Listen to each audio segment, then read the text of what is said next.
తల్లి శుక్రవారం రోజు 11 గంటలకు పుట్టింది. అందుకని చెప్పేసి మేము ఎక్కువగా గురజాలమ్మ తల్లి మీద నమ్మకం, మాకు గురజాలమ్మ తల్లిని నమ్ముకున్నాము. అందుకని ఆ తల్లి పేరు పెట్టాము. ఫస్ట్ మా గోశాలలో పొంగనూరు దూడ పుట్టడం ఇదే ఫస్ట్ టైం. మేము గోవుల్ని మా దగ్గర లేకపోయినా కానీ వాటి కోసం సేవ అంతా ఇంత కాదు, చెప్పుకుంటే తీరదు. ఆ విధంగా చేస్తాము. రేత్రి పొగులు అనేది మాకు తేడా తెలియదు. రేత్రి ఎప్పుడో పొగులు ఎప్పుడో అని కూడా ఉండదు. నైట్ తెల్లవారులు ఆవు పంచుకొంబడతాము. పొద్దుగూకులు వాటికి మేత నీళ్ళు ఈ ప్రదేశంలో చూసుకుంటూ ఉంటాము. మా గోవులంటే మాకు బాగా మక్కువ ఎక్కువ. గోవులను పోషించాలని నాకు చిన్నప్పటి నుంచి కోరిక ఉండేది. ఆ కోరిక నాకు ఇప్పుడు నెరవేరింది. నా పేరు వెంకటకృష్ణ. మా నాన్నగారు వాళ్ళు, మా తాతయ్య వాళ్ళు పెట్టిన పేరు.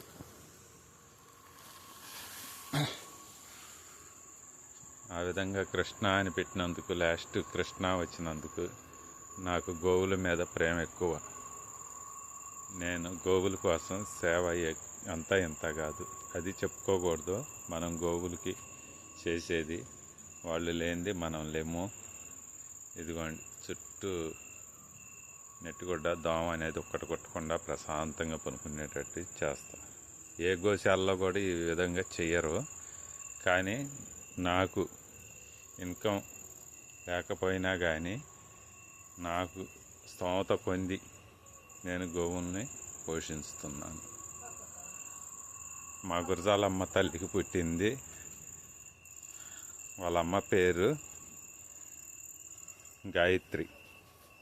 ఇదిగో ఇదే శుక్రవారం రోజు 11 గంటలకి జన్మనిచ్చింది పొంగనూరు దూడకి. ఆమె పేరు అందుకని గురజాలమ్మ తల్లి అని పెట్టాము. ఇదిగోండి మా బుల్లు, ఒంగోలు బుల్లు. ఏందో కొంచెం కాళ్ళు నొప్పులుగా ఉండయి. వెటర్నరీ డాక్టర్ గారికి చూపిస్తుంటే సరిగా ఇది కావట్లేదు. అది ప్రదేశం. ఇదిగోండి మా పొంగనూరు బుల్.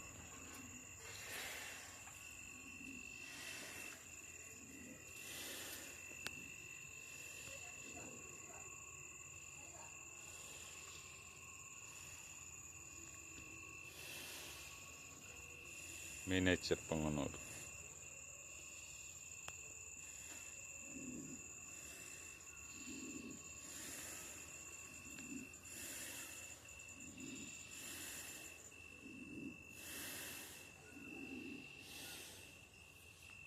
మినియేచర్ పొంగనూరు 3 అడుగులకి 2 అంగనాలు తక్కువగా ఉండింది.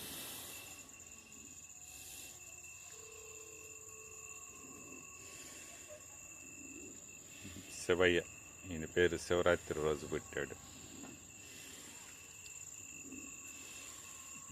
ఈమె గారి పేరు గంగోత్రి. ఈమె గారి పేరు పార్వతి. ఈమె గారి పేరు లక్ష్మి. అది చివర ఉంది, అది ఏమో గాయి.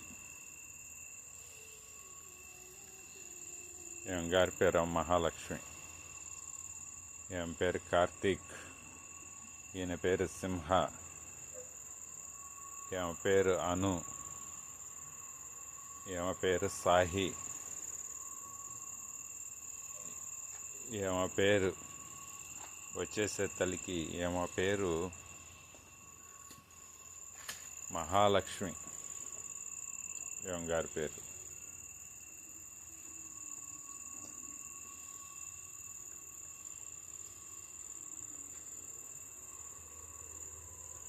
ఈమె గారి పేరు నందు.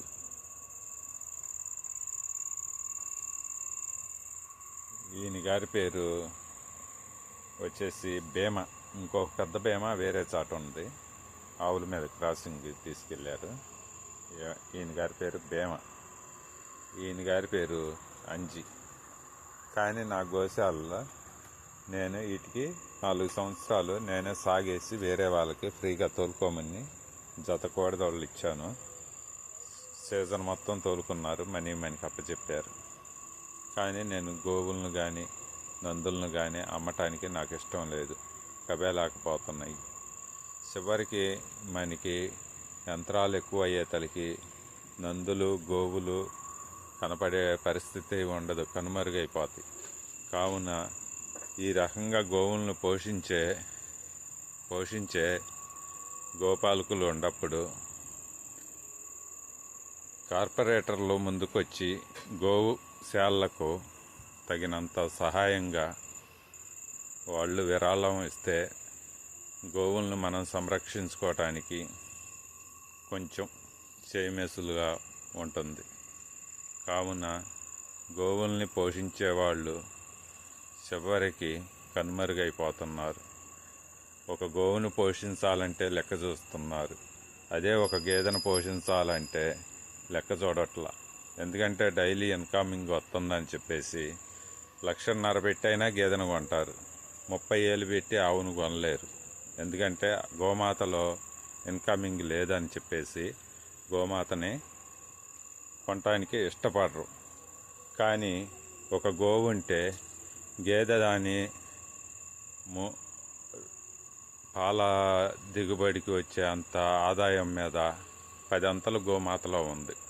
10 అంతలు కాదు, చెప్పుకుంటే ముక్కోటి దేవతలు అంటారు చూడండి. అట్లాగా కోట్లకు విలువ చేసే గోమాతని సింపుల్గా తీసేస్తున్నాం మన హిందువులు. కేవలం మన హిందూ ధర్మం ప్రకారమైన ఇంటికి ఒక గోవుని మేపే పరిస్థితి మళ్ళీ రావాలి. అట్లా గోవుని పోషించితే మన భూమి సస్యశ్యామలం అవుతుంది. జలాశయము భూగర్భ జలాలు బాగా డెవలప్ అవుతాయి. ఎందుకంటే మనకి ప్రతి ఒక్క రైతుకి ఒక గోవు ఉందంటే ఆటోమేటిక్గా ఇంట్లో ఒక 5-6 గోవులు అవుతాయి. ఒక 2-3 సంవత్సరాలు పోతే దాని పిల్లకి పిల్ల అట్లా పెరిగిపోతూ ఉంటాయి. అందుకని చెప్పేసి గోవుల్ని మనం తెచ్చి పోషించితే అదే ఎరువు మనము ఆ గోమయము మన పొలాలకి తోలుకుంటాం. అప్పుడు భూమి ఎరువు తోలినప్పుడు గుల్లబారి మన వర్షపు నీరు భూగర్భ జలాల్లోకి చేరేటట్టు సాధ్యపడుతుంది. అందుకని అదే కాకుండా మన ఆవు పంచకంతో కానీ నందుల పంచకంతో కానీ మనం ఏదైనా అదే కెమికల్ మనం ఎకరానికి 1/2 లీటర్ కొట్టేది 250 ml వేసి అదే గోపంచకంలో కలిపి మనం గనక స్ప్రే చేస్తే అది 10 అంతలుగా పనిచేస్తుంది, డెవలప్ అయ్యిద్ది అనమాట. అందుకని చెప్పేసి ప్రతి ఒక్క రైతు గోవుని పెంచి పోషించి ఇది చేయాలి. గోవు వల్ల మనకి నష్టం లేదు. గోవు వల్ల గేదె మీద గోవుకే ఆదాయం ఎక్కువ ఉంది, కానీ అది తెలుసుకోవట్లేదు. ఎందుకు గోవు అని అంటున్నారు. కానీ గోవుల్ని మనం రక్షించాలి, పోషించాలి. వాళ్ళు లేనిది మనం లేము. ఇదిగో ఈ విధంగా నేను వేపాకుతో పొగేస్తా. కానీ ఒక దోమ కూడా ఉండదు, కానీ వేపాకు పెట్టే నేను పొగేస్తా. అది వేపాకు కూడా అక్కడ పక్కన గుట్టపోసుకున్నా, వేపాకుతోనే పొగేస్తా. కానీ ప్రశాంతంగా పనుకుంటాయి, ఏ ఇబ్బంది లేదు. కాకపోతే ఈ మధ్యకాలంలో కొంచెం ఒక 20 రోజుల నుంచి బాగా బొడ్డుబొడుసులు అంటారు, గోమార్లు అంటారు, పెరుదులు అంటారు, అవి విపరీతంగా వచ్చినాయి. వాటి గురించి కొంచెం కెమికల్ వాడాలంటే నాకు ఇష్టం లేక మామూలుగా ఈ ఆకుపసరలతోనే రాస్తున్నాను. కొంచెం కొద్దిగా తగ్గుమొహం పట్టినవి. అది పొజిషన్. మనం ఎప్పుడైనా కానీ గోవుల వల్ల మనకి నష్టం లేదండి రైతన్నలారా. అందరూ ఒకటి గుర్తు తెచ్చుకోండి, గోవుల వల్ల మనకి నష్టం లేదు, గోవుల వల్ల లాభమే. భూగర్భ జలాలు పెరుగుతాయి, పంట దిగుబడి బాగొచ్చిద్ది, మన ఆరోగ్యం బాగుండిద్ది. మనం పోయి హాస్పిటల్లో మెడిసిన్కి డాక్టర్ల చుట్టూ తిరిగే పని ఉండదు. మన ఆవు ఉంటే ఆవు పాలు, ఆవు పెరుగు, ఆవు నెయ్యి ఈ వాడుతుంటే మనకి ఎలాంటి జబ్బులు రావండి. అది ఒకటి గుర్తు తెచ్చుకోండి. గేదెలు అసలు మనీ కాదు. బ్రిటిష్ వాళ్ళు పరిపాలనప్పుడు మన ఇండియా వాళ్ళకి తెలివితేటలు ఎక్కువగా ఉండేయని బ్రిటిష్ వాళ్ళు మనకి గేదెలను అప్పచెప్పి మబ్బుగుడులాగా ఉండేటట్టు మన ఇండియా వాళ్ళని చేశారు. ప్రపంచంలోనే ఇండియా వాళ్ళు అంత తెలియగల వాళ్ళు ఎక్కడా లేరు. కానీ గేదె పాలు తాగినాక అంత మందమవుతయ్యారు. అందుకని చెప్పేసి ప్రతి ఒక్క ఇంటికి ఒక గోవు చొప్పున మనం పోషించితే మన భారతదేశానికి ఎటువంటి లోటా ఉండదు. మన ద్వారాగా కార్పొరేటర్లు కానీ ఎంప్లాయీస్ కానీ రైతు ఆరోగ్యంతో పాటు వాళ్ళు కూడా ఆరోగ్యంగా జీవిస్తారు.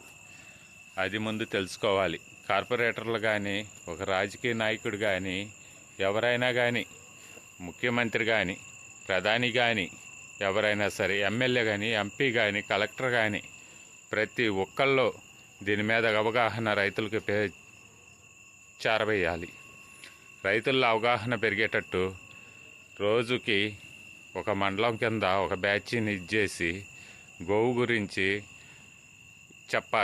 చెప్పి అప్పుడు గో ఆధారిత వ్యవసాయం చేస్తే మన భూగర్భ జలాలు పెరిగి అదేవిధంగా మనకి దిగుబడులు బాగొచ్చి అదేవిధంగా మన హెల్త్ బాగుండి అదేవిధంగా అంతా సుఖ సంతోషాలతో ఉంటాం. జై గోమాత, జై జై గోమాత.